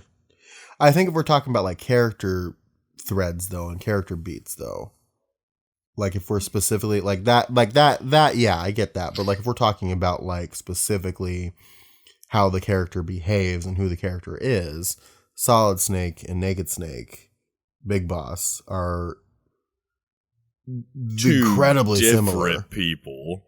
Incredibly similar, I think, as far as that goes. I don't know. I do though, because they are. And that was the point, I think, is that they have I think as the character evolves, I think Big Boss does kind of divert a little bit. And then I think like probably Peace Walker is where he diverts like crazy. Well, and that makes sense. I mean, because Solid Snake never was trying to envision a world where the boss's like dream came true. That was all Big Boss. But like his personality. Yeah, I mean, his personality can be similar, but I mean, if we're talking about like their actual character development, they're very different people. I'm not I said from the beginning now their character development. I talked about like just like the character, like as we play them. So you know what I mean? Answer the question, I got to go with the Snakes on this one. Like as far as like the better character, or Solid Snake, they are. Big Boss. I honestly could not have cared less about Sam Porter Bridges as a character. He came across like near the end, he sort of redeemed himself, but for 90% of the game, he kind of just came across as sort of like, we get it. He's fucking edgy and nihilistic, and yeah, he doesn't want to do it. He doesn't want to do it, but he's gonna do it anyway. And fucking here we go again. Oh, he doesn't like people touching him. Great, so he's gonna anytime anyone tries to touch him, he's gonna flinch away. it got tiresome after a while. And I like I said, he redeemed it near the end with the character of Sam himself. Whereas with Solid Snake, Big Boss, all them, I found them infinitely more interesting from the get-go and only got more interesting as the game went on. 100% agree. And I also, like, it goes back to what Sam was saying about, like, Higgs. Is, we play as Sam the entire time. I maybe heard Sam speak or, like, really understood his, like, what he was wanting to do maybe 20 times the entire game. And this game took me 48 hours to complete. And for each one of those 20 times, you had 200 of him going, I'm not doing it for you, I'm doing it for me. I don't give a shit about America. Mm-hmm. It's not worth it. We should just let it go. Like that. Like, okay, I get it. You're angsty, you're nihilistic. Like, all of us are. It's okay. But, like, just... I don't care. At least Solid Snake and Big Boss had some kind. They had personality. I was gonna say they've got some kind of personality because for that first 90% up until basically the last confrontation with Cliff, Sam Porter Bridges is a one-trick pony. Yeah. I guess it's kind of like incomparable then, I would suppose, because like I'll circle back. I could agree that if we're talking like character development, that he is closest to Solid. Actually 100%. Going off of that and sort of like what Cole talked about, how you only really figure out what he wants a handful of times. I would say, like, personality wise and all that, he's most comparable to Venom Snake. In the fact that they're both both very quiet, they're both very soft spoken. They're not ones to waste words. And also with both of them, you don't really find out more about them until the very end, with Sam Porter Bridges sort of coming out of his shell near the end of the game, and with Venom Snake finally seeing behind the mirror. Yeah. I don't know. Don't get me wrong. I like Sam. I like Sam as a character. I think, once again, there at the end, when we finally kind of get some exposition from him, I find myself kind of aligning with him. But at the same time... I didn't agree with Venom Snake at all.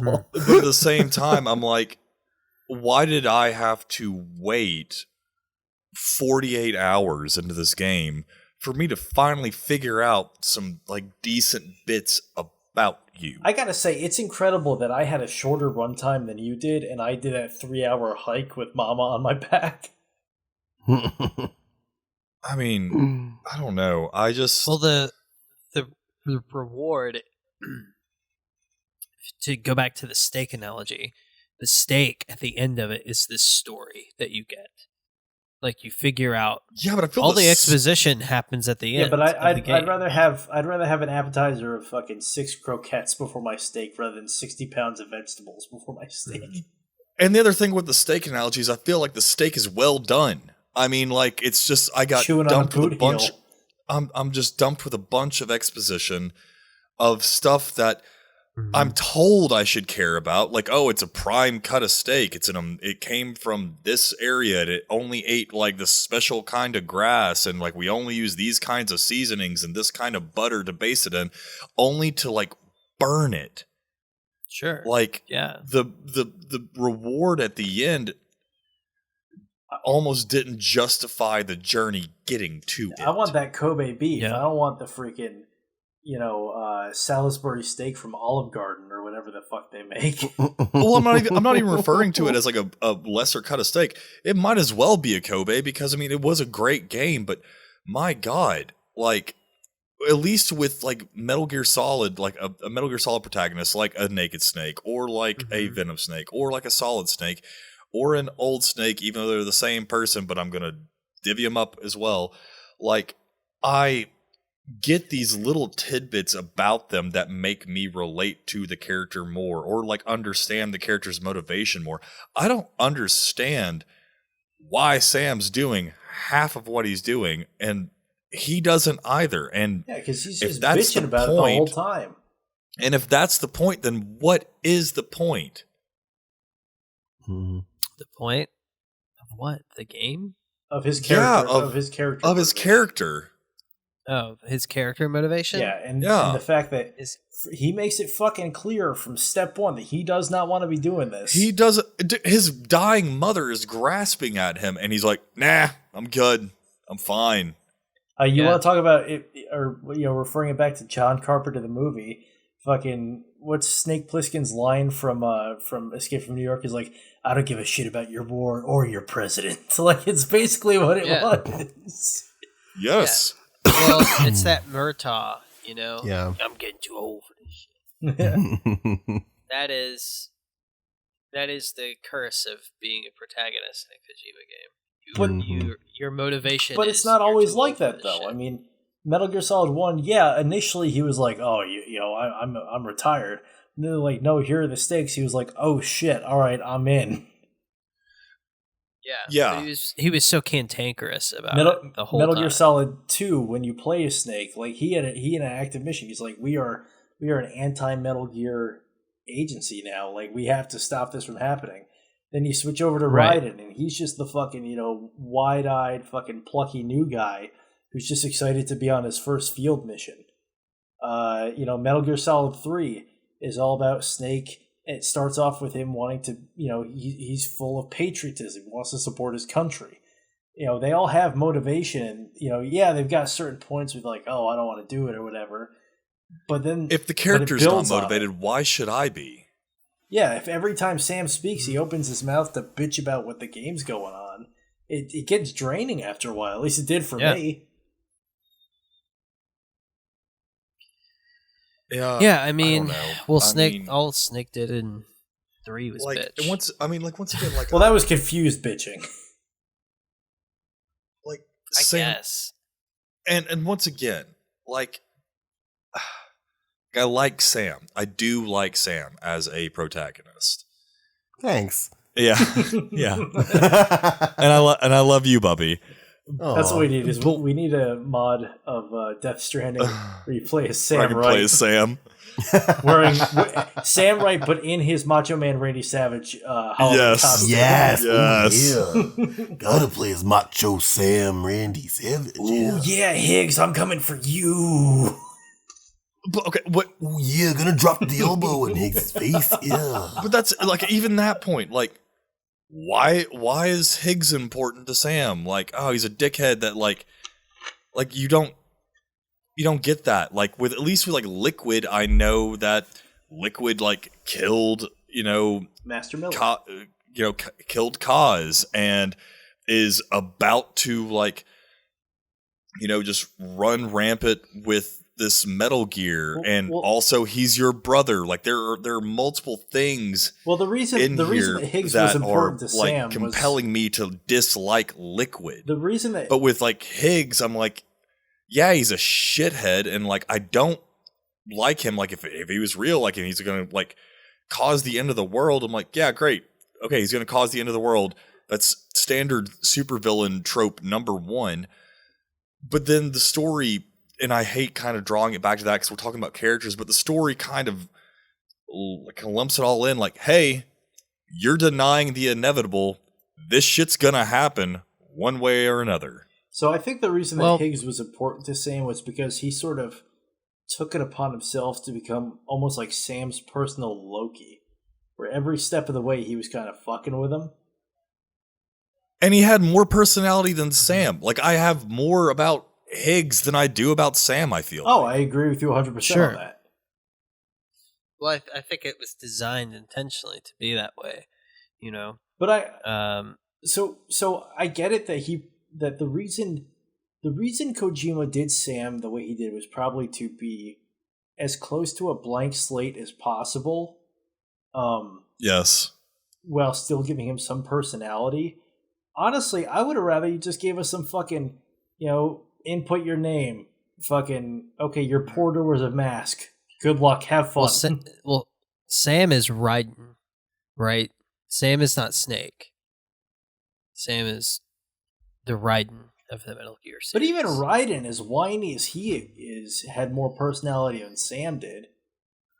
And at least he had some kind of motivation. You have to think about Raiden only in the first game, not all the stuff that you get later on about him. Yeah, within the context of 2, he was absolutely designed to be like that proxy for you, because that was what the whole point of the game was. Well, yeah. But once again, he still had motivation. Well, yeah, and I have no motivation as Sam. I think so. I think Raiden had as much motivation as Sam did, I feel like. Sam's whole motivation was fucking Amelie, right?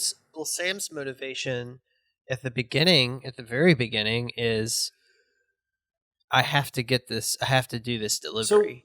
So to Raiden, get rid of this corpse because it's going to blow up. Raiden's motivation and him being a blank slate made sense, because he was a soldier in practice only, because he was part of that, what was it, Force 21 or whatever, where he was basically a video game soldier, and so he was a blank slate in that. But his motivation was that he was all plucky and ready to go and being like, yes, it's my first field mission. I'm actually out doing something. And it sort of is akin to Metal Gear Solid 3, Naked Snake's initial motivation of, I'm doing this for my country, I'm following orders, but I'm also excited to be out here. And he wasn't nihilistic about it. I mean, sure, he got a little more nihilistic as it went on, and he got confused as sin, which I can't blame him, because apparently no one in the fucking game knew what the fuck was going on after actually you became confused with him. Yeah. Yeah, Zach, you're almost there, bud. You're almost there. It's like, that's the reason. There is a reason why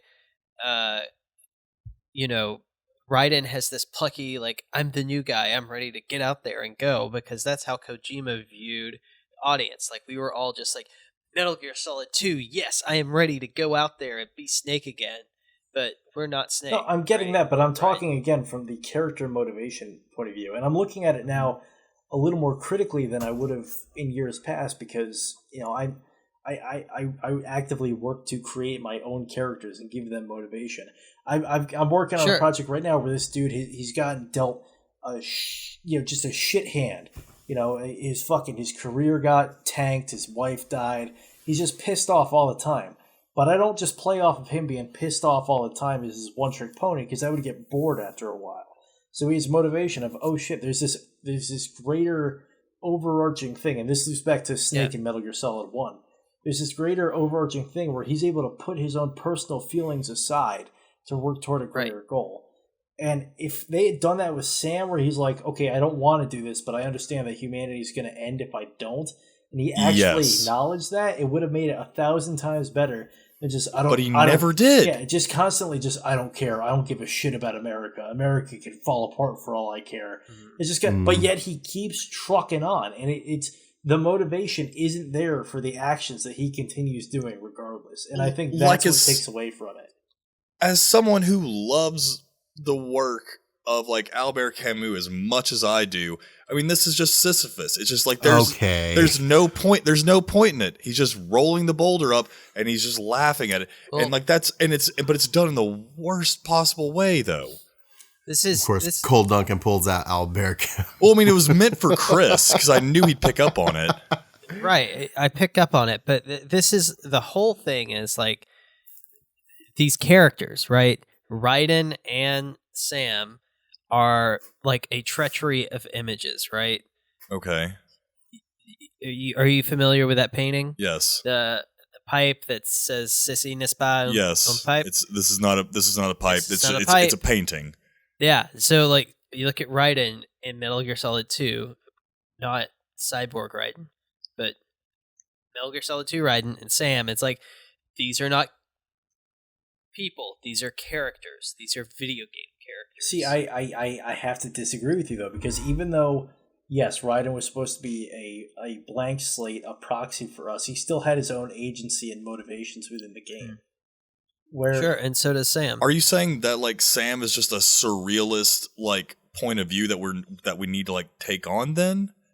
Oh yeah, Sam is who we wish to see ourselves as. Like Sam is the character that we wish we were. It's just like in The Walking Dead, Norman Reedus is like the most popular character everybody wants to be. Because he's a blank slate.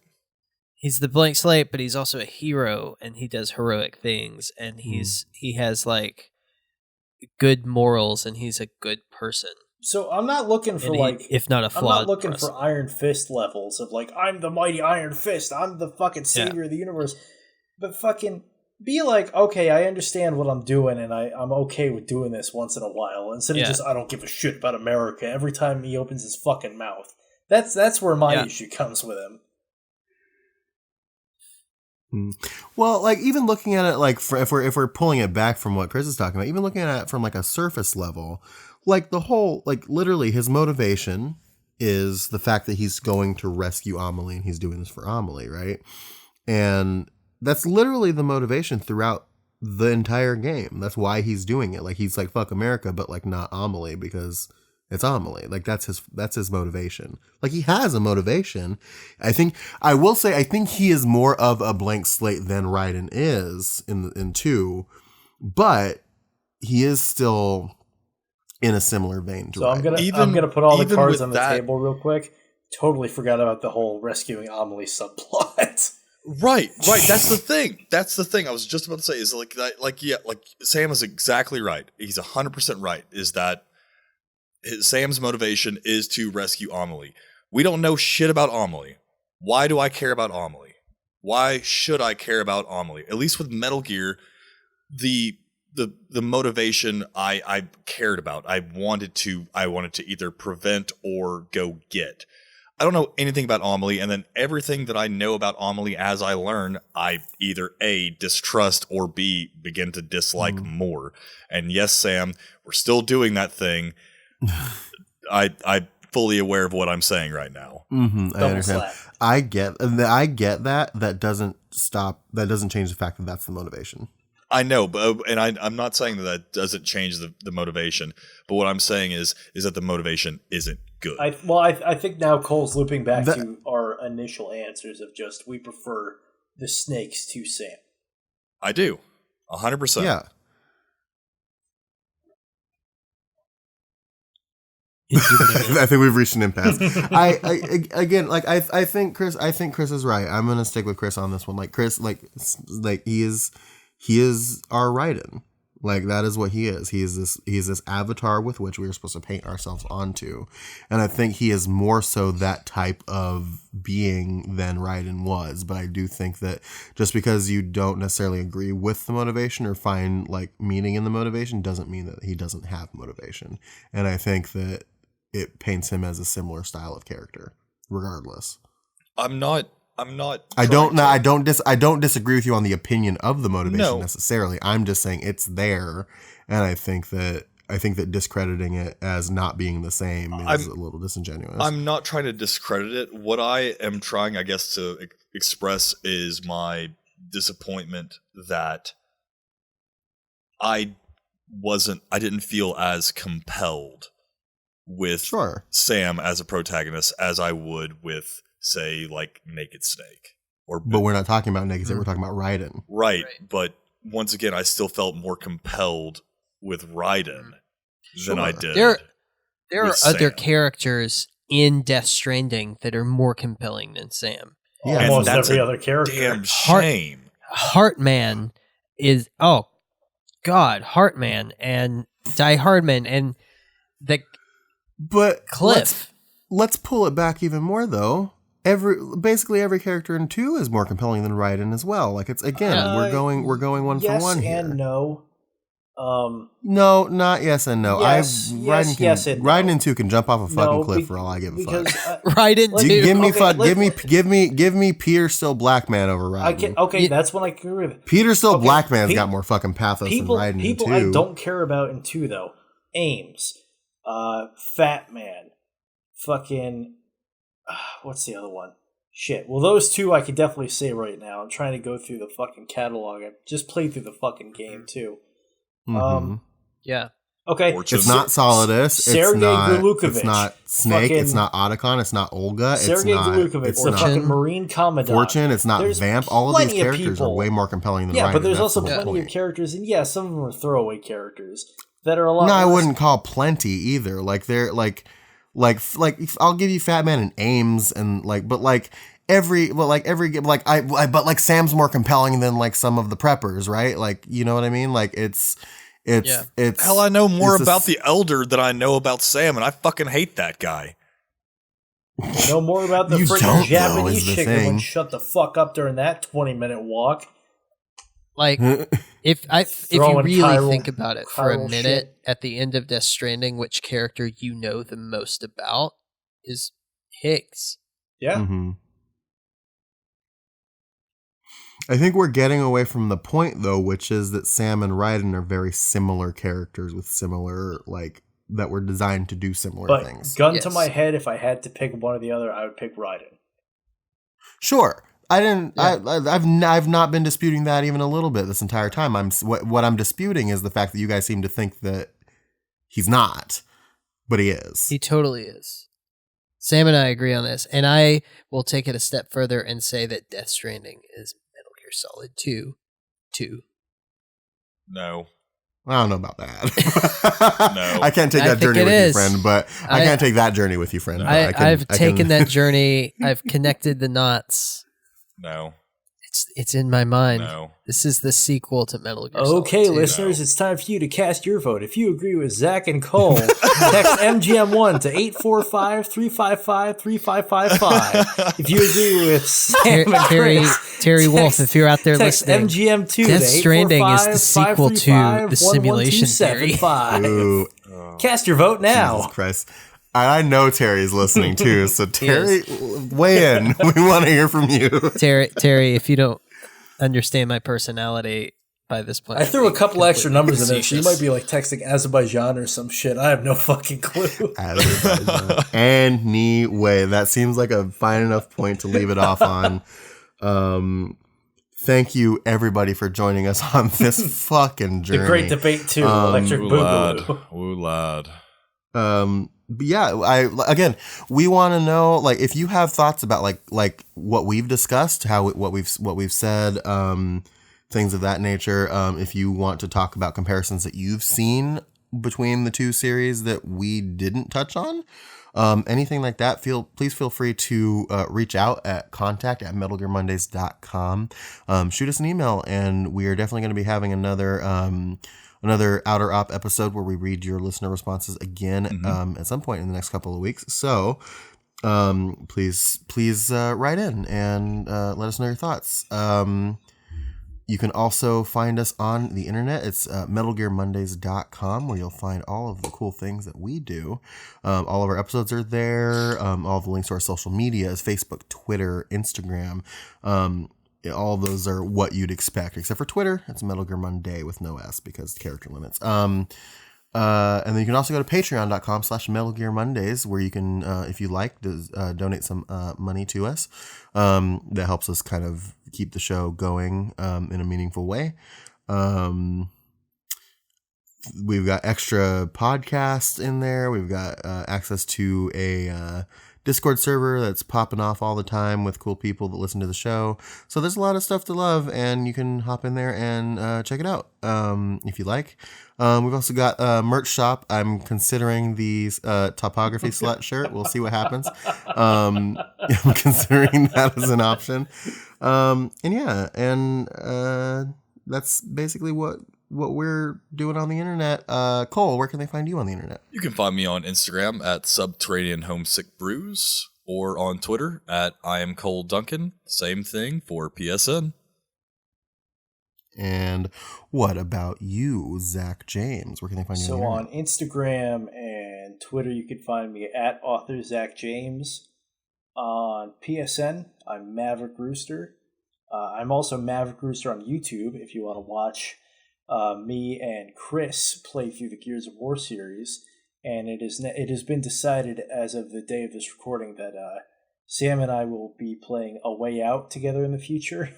And Cole and I will test our friendship to the limits with Portal 2. co-op mode. So be on the lookout for that in the near future. And yeah, that's how you can find me. And what about you, Chris Hampton? You can find me on Twitter and Instagram as Chris Hampton II. That's Chris Hampton II because I am named after my father. And I am my father's son. Yes. See the you can also find me on God damn it. You can find me on the PlayStation Network as Proto Dude. That's Proto_Dude. A reference to Mega Man 3. And I'll cut this out if you don't want to talk about it. But do you want to plug Baguette's Instagram? I was about to say that. Oh yes, You better. I have a Instagram for my dog, who is a rescue dog from Puerto Rico, who's a street dog in the hurricane and has a little PTSD. But his name is Baguette, and you can see why he is named Baguette at his Instagram, which is Mon Chien Baguette. That's French for my dog, Baguette. Because I am insufferable and extra. Oh, je t'aime, Bobby. Je t'aime. Au revoir. And you can find me on the internet at Sanjul. That's Twitter, SANJUUL. You can also look me up on YouTube, bit.ly/Sam does a thing. You can find me on PSN at Deadpool Alpha. And on that note, anybody have anything left they'd like to say before we do our little outro thingy that we do typically? Yes. If you want to discuss something on Discord with us, particularly me, because I have most of the fucking notifications muted, either at me directly or just do like at Zach James in the main chat, because if not, it'll get lost in the sauce and I'll never see it. And then I don't want you guys to go like, oh, Zach's a dick, he never responds. Like, I try to, but that shit. I do just for my sanity. When I'm at work and stuff like that, I do have to mute the Discord, but I do still have, like Zach said, at direct mentions coming at me, and I do periodically go in and look it's because in there during the day. I can't have my phone at work, and I work on a government computer, so it's not like I can have the Discord app on there. You're working in a secure space, so I'm getting back and I'm catching up on 9 hours worth of Discord chats and multiple different channels. So, it's, if you're in there, just add us. Yeah. We'll be there for you. Yeah, we'll be there. And on that note, what do we fucking do for this outro? Because it's about Death Stranding, but it's also about Metal Gear. So we're gonna take it. We're gonna take the outro. Okay. We're gonna put it in a box, just a box. Okay. Just a box. And we're gonna put it on our back. Okay. And then I'm gonna fucking stumble down a mountain and watch it blast off my back at fucking 600 miles an hour. Land on one of Chris's roads. And get eaten by a fucking catcher. Well, I think the thing was, after all this happened, I picked it up and I tried to use my repair container spray on it, and it didn't work because it wasn't a container. It was just a box. Just a box. Then we're decided. It's just a box. Guys, you did that. You guys, listen. No, listen. You guys do that really good. It's like we have a connection or something. Oh, for fuck's sake! I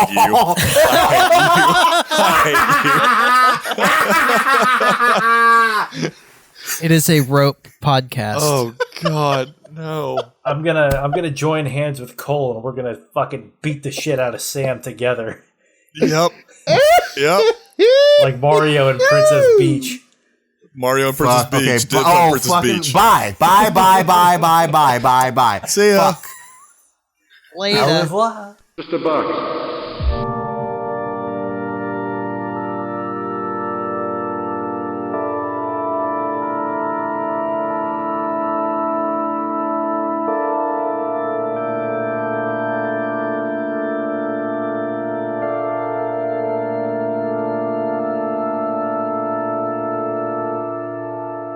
And I am going to start us counting down with 5, 4, 3, 2, 1, mark.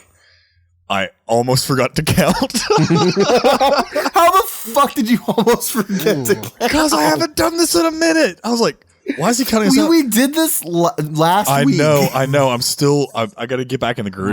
My audition is fucking moving at Mach speed again. Because it's like minimized again? Because it only does it sometimes. I don't know why it does this. Yeah, fuck it. We're doing it live, baby.